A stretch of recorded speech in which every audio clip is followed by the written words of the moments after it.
In this section, we cover the foundational questions in the profit assessment.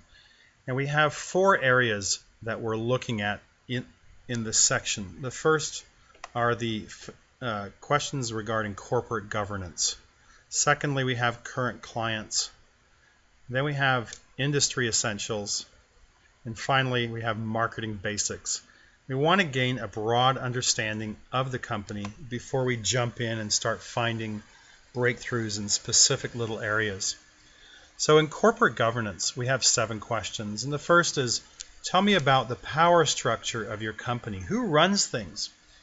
And these tie into some of these other questions. Who are decision makers? Are they hands-on, hands-off? Who's going to be our operative? And we want to know who runs things, who's making decisions. Are they in the room? Are they part of this process? What kind of turf or political environment are you dealing with? And often there's a power struggle or some type of politics in the company that will affect your ability to consult with that company. So the more you can find out in the beginning, the easier the process will be. Next question, realistically, how much more business could you add without having to add more people, equipment, service, or space? So if a company has reached its limits on its capacity to grow, and any type of growth would cause disruption, you want to know this from the start. What's the vision for your company? Where do they want to go? You know, believe it or not, some companies do not want to grow their revenue. They want to stay where they are. And if you don't find this out from the very beginning, you're going to be spending a lot of time with a company that will only frustrate you.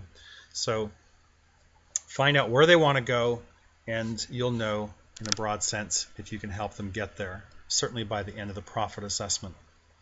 Current clients is 11 questions. You're learning more about who is their primary customer, what they need or value. Are they able to meet that need? A lot of questions here obviously also help you look intelligent, and asking expert questions like this proves you to be the expert in the client's eyes. So what are the criteria by which they make purchasing decisions? And often it's price, or perhaps it's value.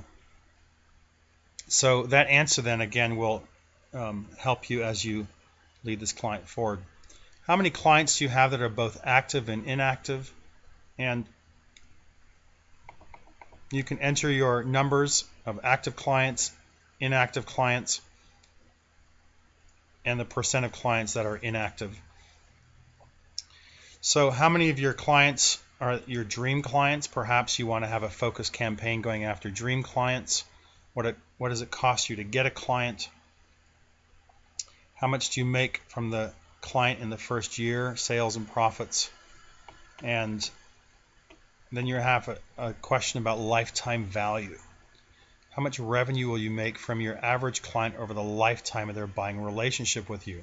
So you enter your numbers there in the blue cells, and the others will update automatically. You can ask this question: how do you use the lifetime value information in your marketing?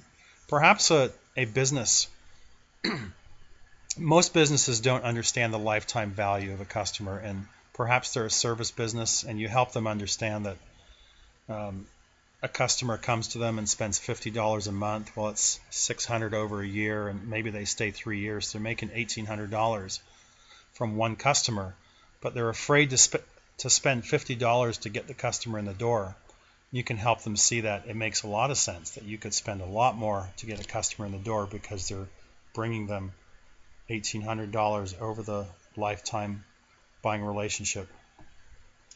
We're now going to industry essentials, 6 questions, getting a broad understanding of the industry. What's the size of your industry? How's it segmented? What's your market share?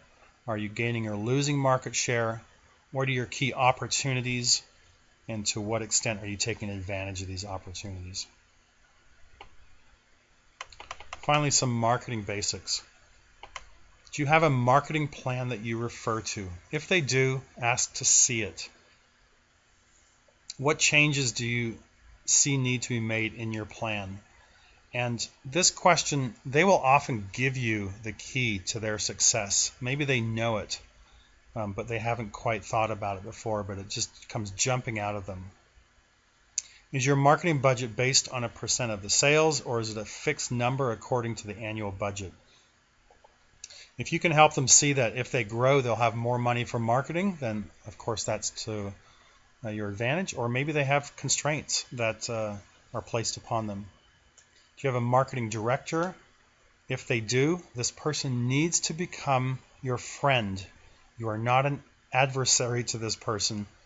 You don't want to make them look bad. You want to make them look great. So if they're in the room, just reinforce to them that you are there to help them and to make them successful and look great. You're not there to replace them. Find out more about that marketing director. Find out if he or she is effective. Of course, if they're not in the room, you want to be able to understand that. Do they use an outside agency? Are you going to be working with in an integrated marketing campaign with another agency, or are you working on your own with this company? So what do they do? What results they produce, and what do they pay them? And this will even guide you to what they're able to pay you.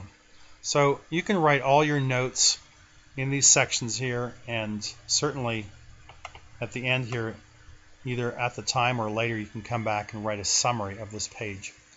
There's no specific financial impact from this page that you'll need to understand. However, this does give you a very good understanding of the overall general nature of the company and your ability perhaps to help it move forward.